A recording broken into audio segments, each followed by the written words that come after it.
창세기 11장 27절부터 32절까지 말씀을 우리 시간 합독하여 같이 읽겠습니다. 합독합니다. 데라의 족보는 이러하니라. 데라는 아브람과 나홀과 하란을 낳고 하란은 롯을 낳았으며 하란은 그 아비 데라보다 먼저 고향 갈대아인의 우르에서 죽었더라. 아브람과 나홀이 장가 들었으니 아브람의 아내의 이름은 사레며 나홀의 아내의 이름은 밀가니 하란의 딸이요 하란은 밀가의 아버지이며 또 이스가의 아버지더라. 사레는 임신하지 못하므로 자식이 없었더라. 데라가 그 아들 아브람과 하란의 아들인 그의 손자 롯과 그의 며느리 아브람의 아내 사레를 데리고 갈대아인의 우르를 떠나 가나안 땅으로 가고자 하더니 하란에 이르러 거기 거류하며 데라는 나이가 205세가 되어 하란에서 죽었더라. 아멘. 예, 우리 서로 좌우에 계신 분과 함께 인사하도록 하십시다. 하나님의 은혜 받으시길 바랍니다. 인사합시다. 다시 한 번 더 인사하십시다. 하나님의 선한 계획이 있습니다. 인사하십시다. 예. 오늘 이 시간도 하나님께서는 저와 여러분을 말씀으로 인도하고 계십니다. 우리가 이 시간 예배하면서 하나님의 말씀 붙들고 응답을 누리는 귀한 또 축복된 한 주간 되시기를 바랍니다. 지난주에 우리 바벨탑과 하나님의 역사 말씀 받고 또 한 주간도 인도받았는데요. 우리가 보았듯이 바벨탑을 그 고대 과거에 시날 땅에 바벨이라는 곳에 쌓았지 않습니까? 그곳에 쌓는 배경 속에는 니므롯이 있었지 않습니까? 그 니므롯이 그때 영웅이었는데 그 영웅이 어떠냐에 따라서 많은 사람들에게 영향을 미칩니다. 문제는 이게 악영향을 미치고 하나님을 떠나게 창세기 3장의 그 재현이 되어져서 바벨탑 쌓아서 우리 이름을 내고 그래서 하나님을 떠나는 모습이 이 바벨탑의 모습이었습니다. 오늘날도 똑같지요. 역시 바벨탑은 재현된다라고 했고요. 또 오늘날도 역시 세상에서 위대한 성공적인 사람이 참 영향을 끼칩니다. 이번 주간에 커밍아웃 한 사람이 나왔죠. 근데 누가 다 커밍아웃 한 사람이 많지만은 그러나 우리가 너무 잘 아는 애플 CEO 되는 팀 쿡이라는 사람이 자기는 게이다라고 이게 커밍아웃 했지 않습니까? 그러면서 내가 동성연애자가 된 것을 너무 자랑스럽게 생각하고 또 신께서 내게 동성연애자가 된 게 한 것에 대해 감사를 드린다. 이렇게 표현까지 했었습니다. 사실은요, 그것으로 인해서 또 사실은 영향이 굉장히 많이 갑니다. 영향이 굉장히 많이 가요. 사실 우리가 참 이런 것을 보면서 이 시대의 기업, 문화, 사실 그 애플의 스마트폰이 어쩌면 전 세계 많은 사람들에게 영향을 끼치는 정도는요, 가히 이루 말할 수가 없지 않습니까? 그 사람의 거기에 이제 CEO 되는 팀 쿡의 발언은 사실은 또 영향을 끼치죠. 그래서 우리는 참 우리 현장에서 정말 이 창세기 3장과 창세기 11장을 보면서 정말 이 니므롯 같은 또 그런 불신 세상에 서밋이 수없이 많은데 우리가 뭘 기도해야 되겠습니까? 정말 언약 가진 우리 후대, 언약 가진 우리 렘넌트의 서밋의 축복을 누리면서 이 영적 현장을 변화시킬 수 있는 그것이 바로 저와 여러분에게 중요한 사명 아니겠느냐 싶습니다. 그래서 오늘도 저와 여러분들이 말씀 가운데 정말 기도하면서 응답하는 우리 모두가 되시기를 바랍니다. 지난 주간에 집중 전도 신학원이 시작이 되었었습니다.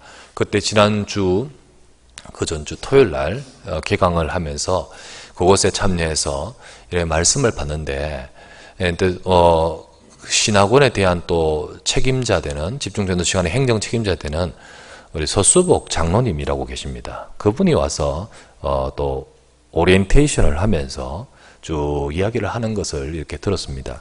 제가 서수복 장로님을 알죠. 워낙 초창기 멤버고 그렇기 때문에 잘 알기도 알고요. 그러면서 옛날에 참 이렇게 부산 임마누엘교회 아주 초창기에 정말 사명자고 중요한 사역자입니다. 지금 아주 너무 귀하게 쓰임받고 있는 장로님이죠. 그런데 제가 옛날에 그때 당시에 일일 세미나 이런 거 많이 했잖아요. 그때 일일 세미나 할 때 그때 부산 무슨 침례교회인가 거기 가서 메시지를 쭉 듣는데요. 앞쪽에 제가 앉아 있었습니다. 그때 피아노를 쭉 치며 찬양 전체 반주할 때 그 서장로님이 그때 물론 집사였는데 그때 이렇게 반주할 때 찬양하면서요.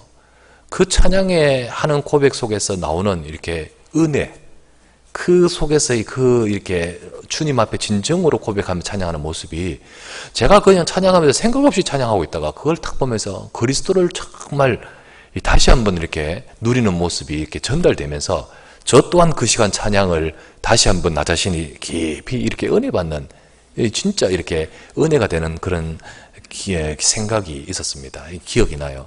그래서 서장로님을 그때부터 쭉 알고 있는데 그런데 어느덧 시작하니 지나면서 참 어려움이 그 개인 인생에 찾아왔었어요. 근데 그걸 제가 직접 같은 교회에 있으니까 모르지만은 소문을 이렇게 조금 들었거든요. 그리고 어떤 어려움들이 이렇게 착 찾아왔냐면 이게 그분의 남편이 갑자기 죽었습니다. 돌아가시고. 그런데 남편을 비롯해서 그 가정에 요번에 표현해서 제가 그때 가물가물하게 들었는데 이번에 과거 이야기를 쭉 하는 모습을 들었는데 내리 연속으로 5번의 장례가 있었더구만요. 가정에서. 장례가 쭉 집안에 쭉. 그러니까요. 한 번 장례는 우리 사람들이요. 하나님의 계획입니다. 이렇게 하다 2번 장례 딱 있으니까 그래도 힘내십시오. 3번 장례 딱 오니까요. 무슨 문제가 있겠지. 4번 장례 있으니까 눈이 싹 돌아가면서 율법적으로 정지하고요.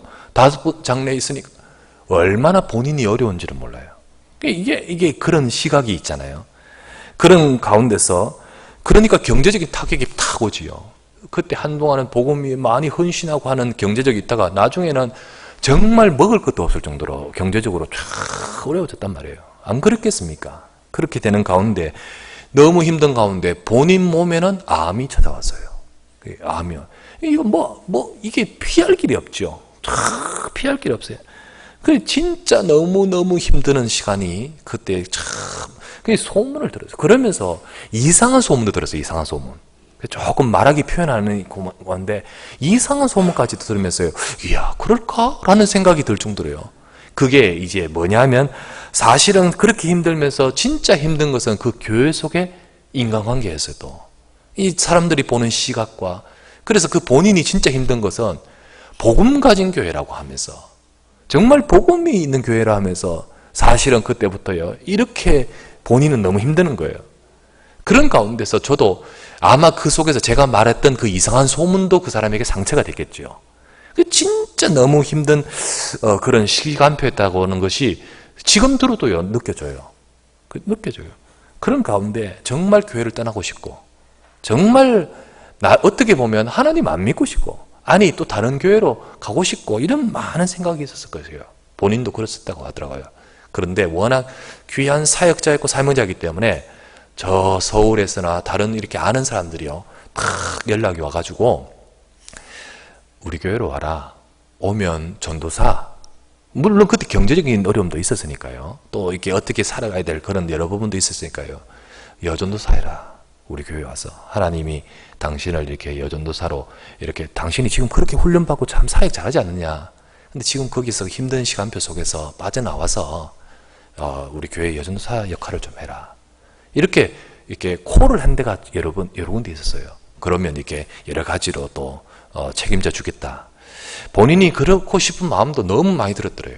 너무 많이 들어요. 솔직히 안 그렇겠습니까? 일단은 전도사하고 안 하고를 떠나서 나가고 싶은 마음이 정말 떠나고 싶은 마음이 벗어나고 싶은 마음이 너무 드는 가운데서 딱 있는데 참 하나님이 그의 생각 속에 은혜를 주셔서 가만히 생각하면서 그래 내가 여기서 피하는 것이 다가 아니지 않느냐.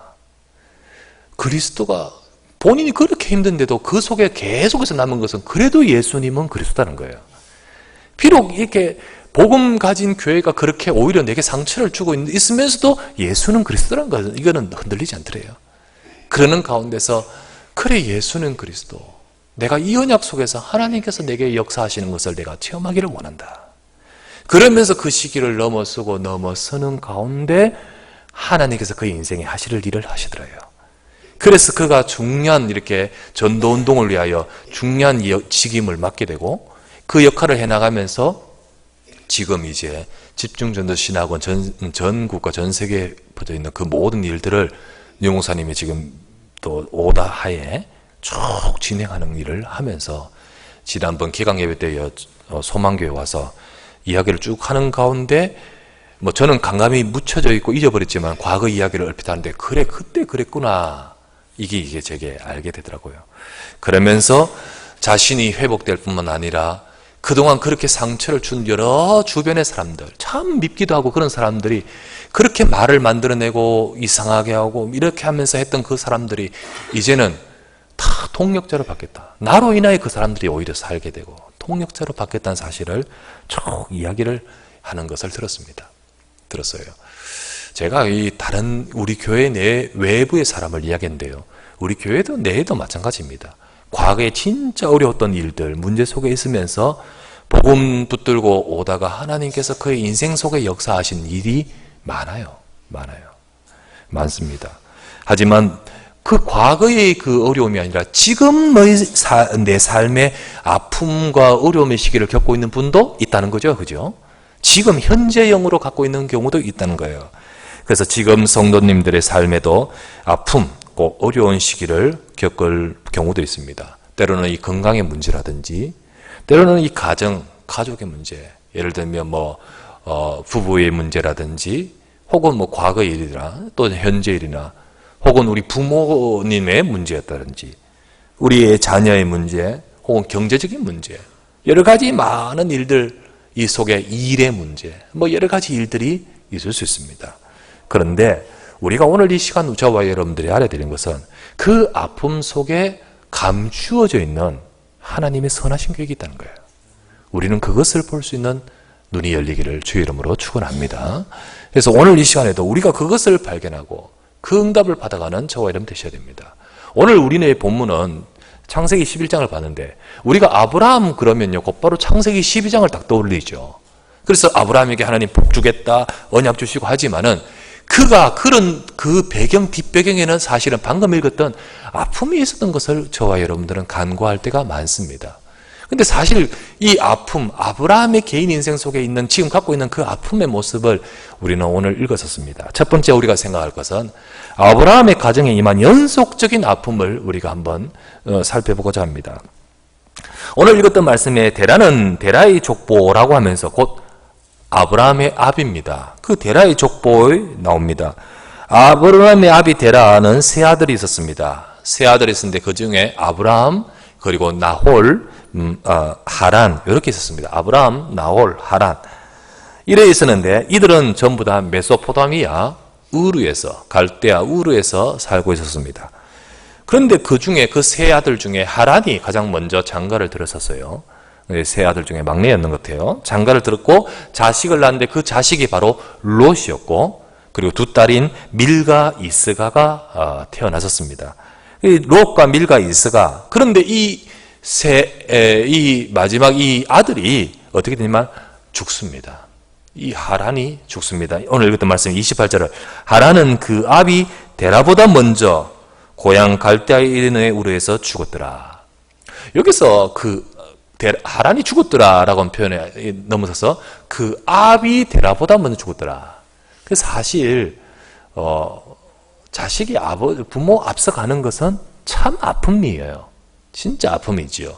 너무 아픔이고 아마 데라의 인생 속에서도 큰 아픔이었을 것이고요. 아브라함의 입장에서는 형제의 죽음이죠. 이런 아픔의 사건이 그 가정에 있었습니다. 그런데 이 아픔의 사건 이후에 보니까 우르에서 나와요. 우르에서 나오게 됩니다. 자, 이 사건이 이 가정에 왜 있었을까?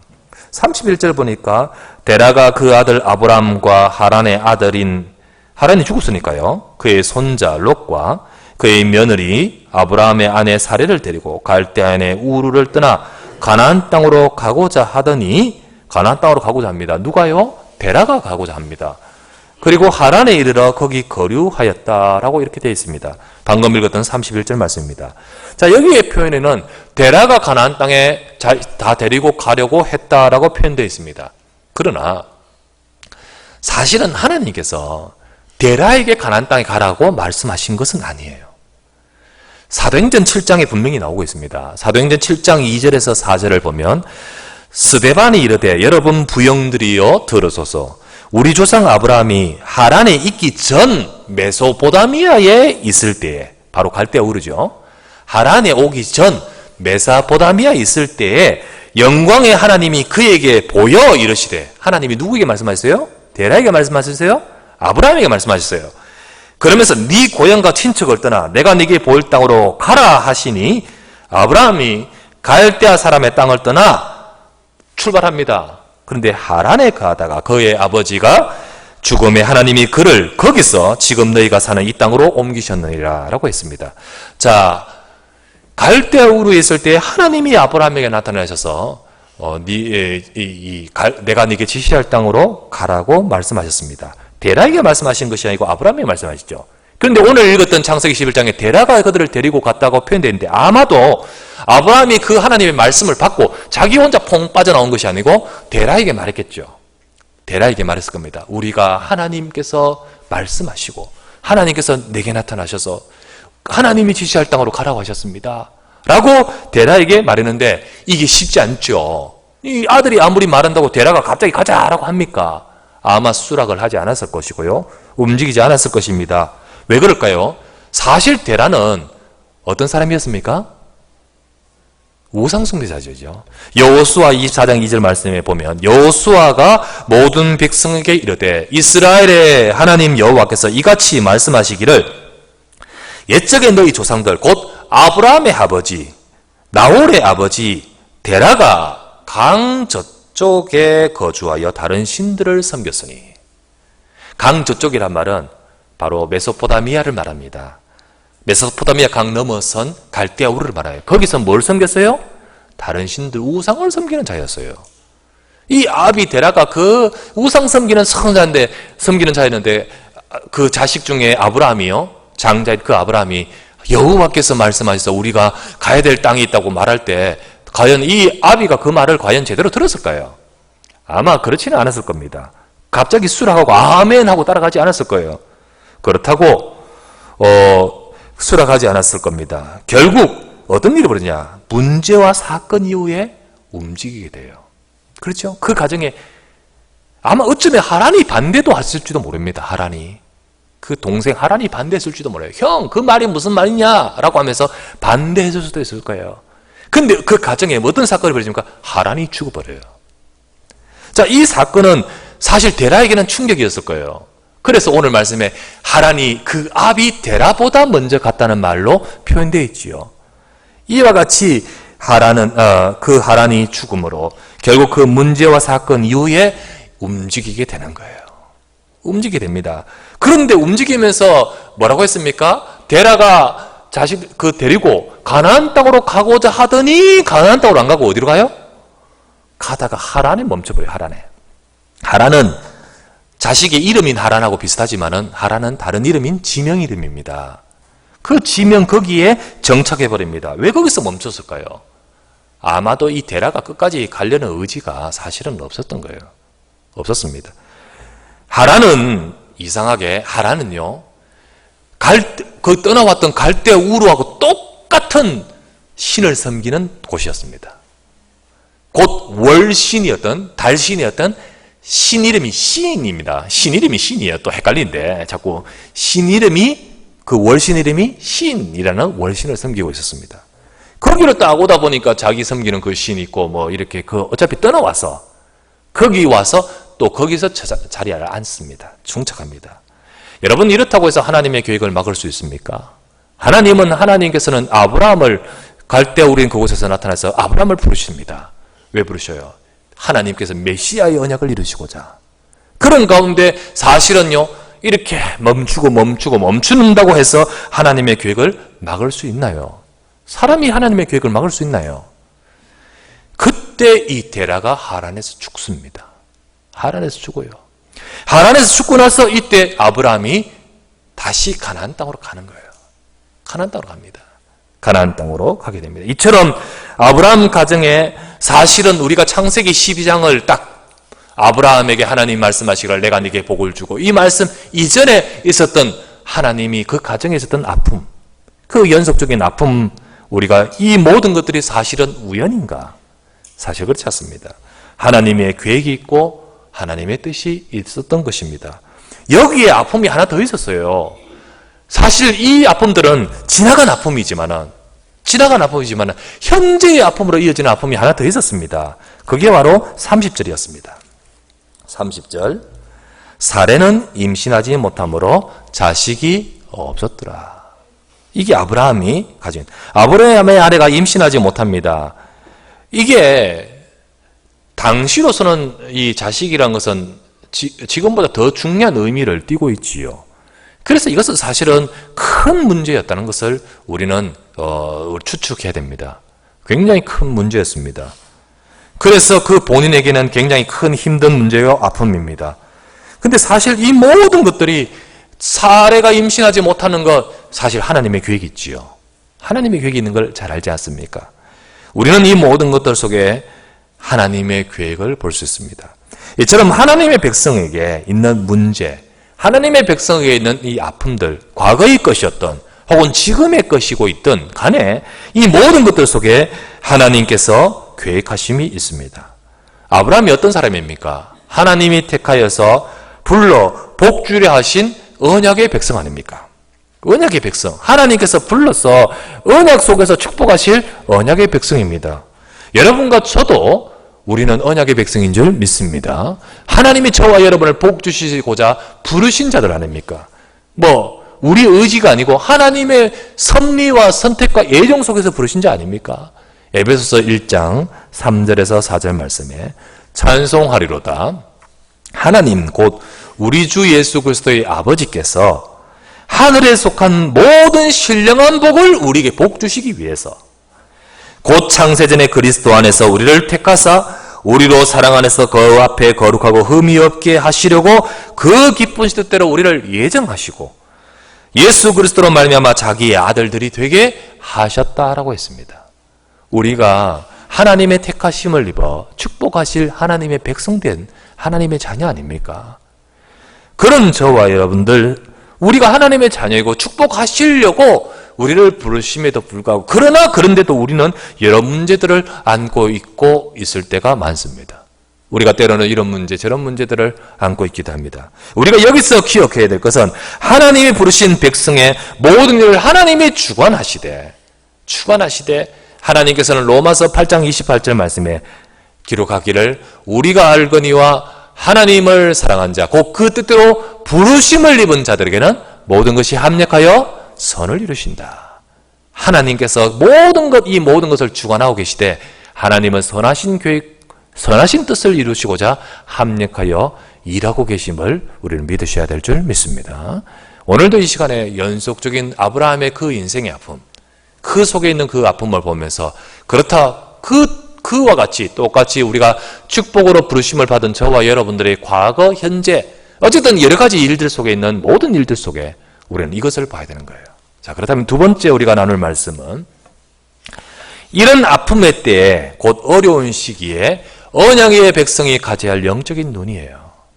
이런 때 우리가 갖고 있는 여러 가지 일들이나 우리가 여러 가지 있었던 일들이나 우리가 가지고 있는 여러 가지 많은 만나는 일들 속에 있는 일들 속에 언약의 백성이 가져야 될 영적인 눈이 무엇입니까?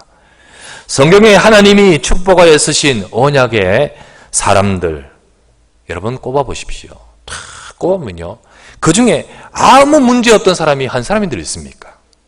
정말 문제 없었던 사람이 한 사람인들 있습니까? 아무 문제 없던 사람은 하나도 없어요. 하나도 없어요. 하나님이 복 주겠다 하시고 그렇게 부르신 자들 가운데서 그들 속에는요 아무 문제 없었던 자가 하나도 없습니다.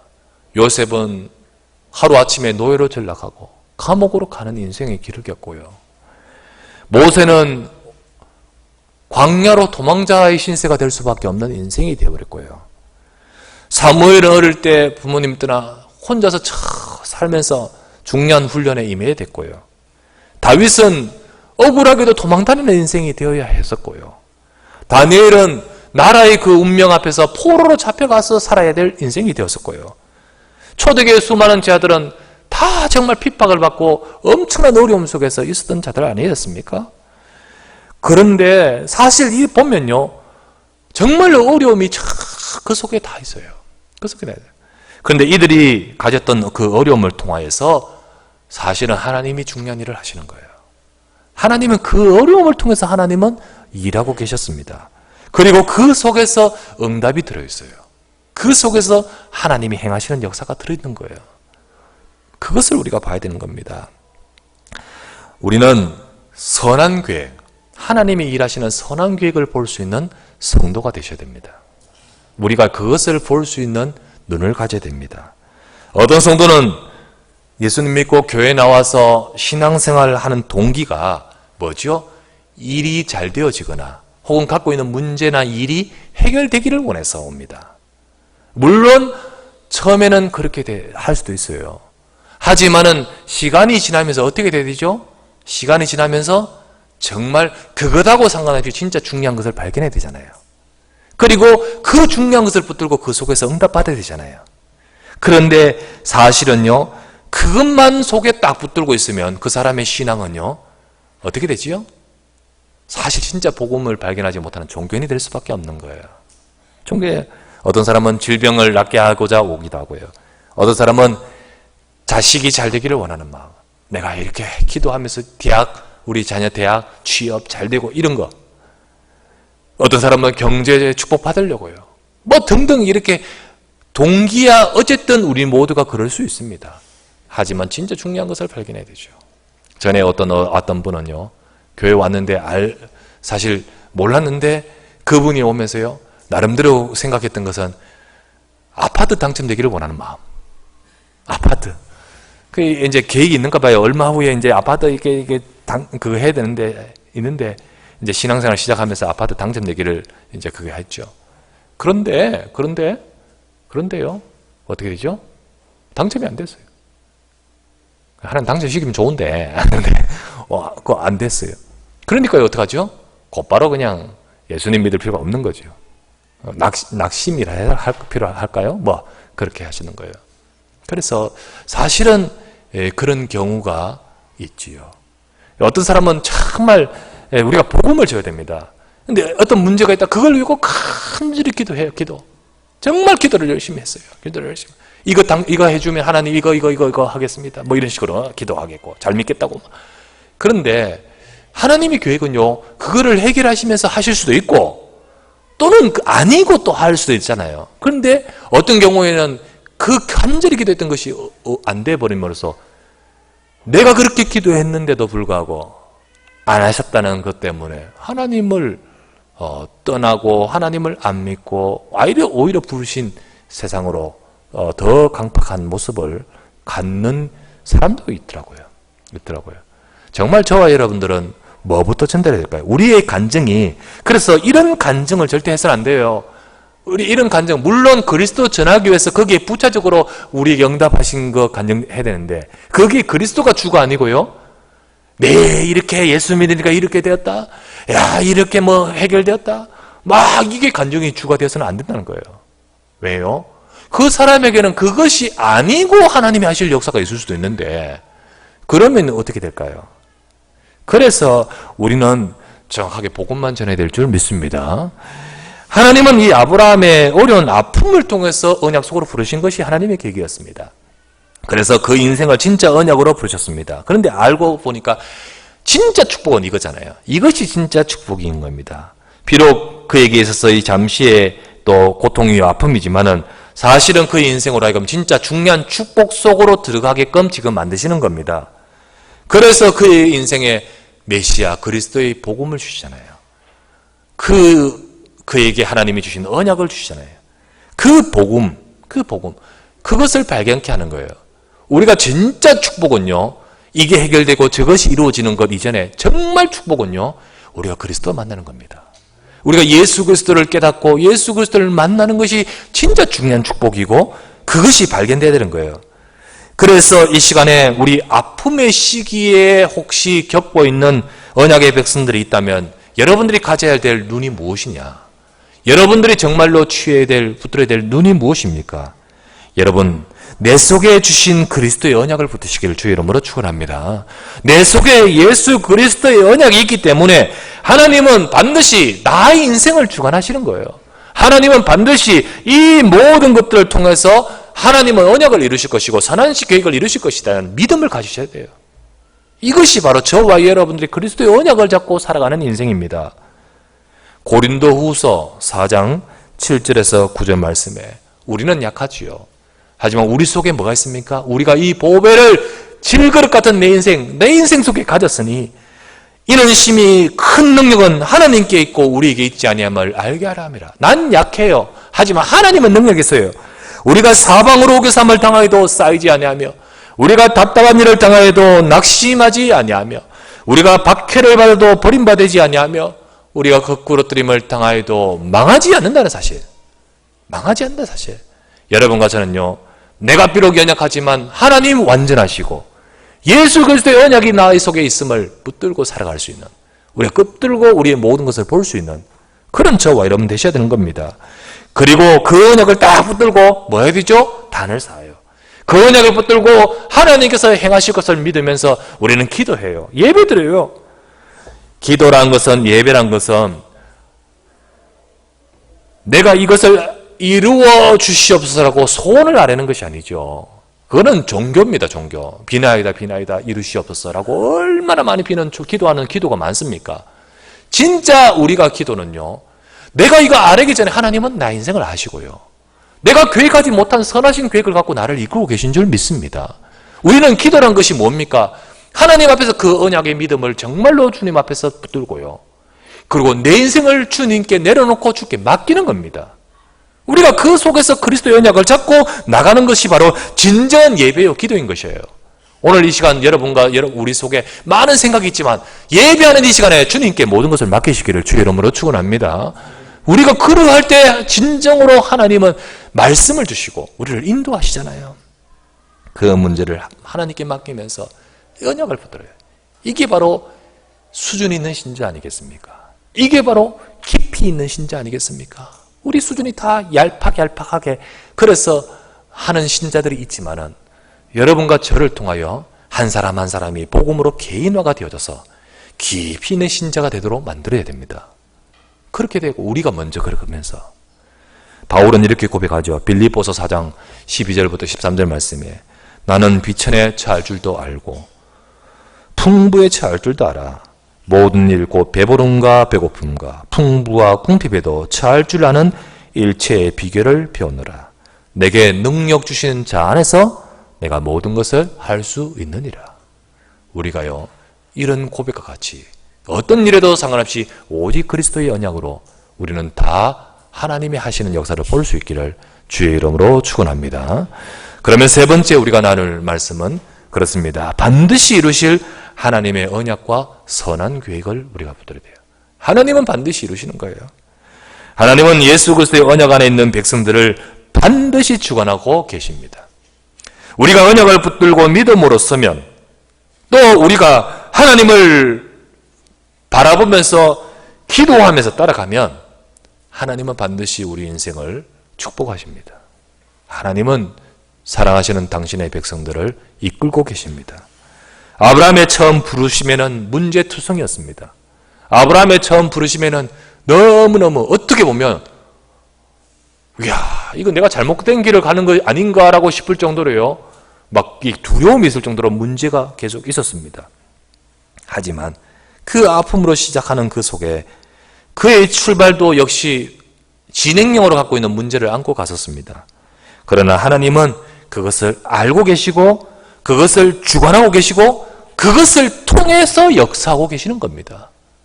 그래서 그 아픔은 하나님의 축복을 이루는 중요한 과정인 것입니다.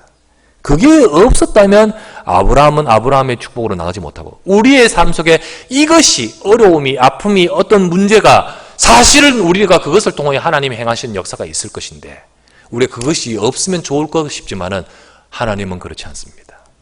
그게 어쩌면 우리에게 더 크고 놀라운 축복으로 나가는 것임을 모르고 이게 없으면 어쩌면 우리에게 손해일지도 모르는 겁니다. 그럴지도 몰라요. 이런 누에 꽃에 대한 이런 이야기가 있습니다. 어떤 사람의 테이블 위에 이 곤충의 나비인데요. 그 꼬치가 쭉 있었습니다. 자, 그 꼬치에서 이제 여러 나비들이 나올 꽃이에요. 그런데 때가 딱 되어서 나비들이 드디어 나오는 겁니다. 나오는데 이 나오는 과정이 쉽지 않아요. 보면요. 그들이 이 심한 경련을 일으킵니다. 막 힘들면서요. 얼마나 그게 이렇게 나오는데 힘듭니까? 그리고 그 좁은 구멍으로 이제 서서히 몸이 이제 나오는데 그 사실 얼마나 큽니까, 그죠?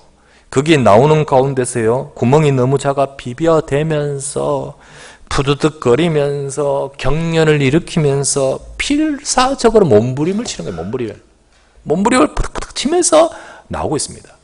사실 그 구멍이 너무 작잖아요. 그래서 애처로운 마음에 꼬치 하나를 잡아서 가위로 그 앞을 구멍을 잘라줬어요. 탁 넓어지면 탁 잘라줬어요. 안 다치게 살짝 잘라줬어요. 그랬더니 그 한 놈은요, 잘라진 그 꼬치 구멍으로요, 쉽게 나오잖아요. 한 놈이 제일 먼저 나왔어요.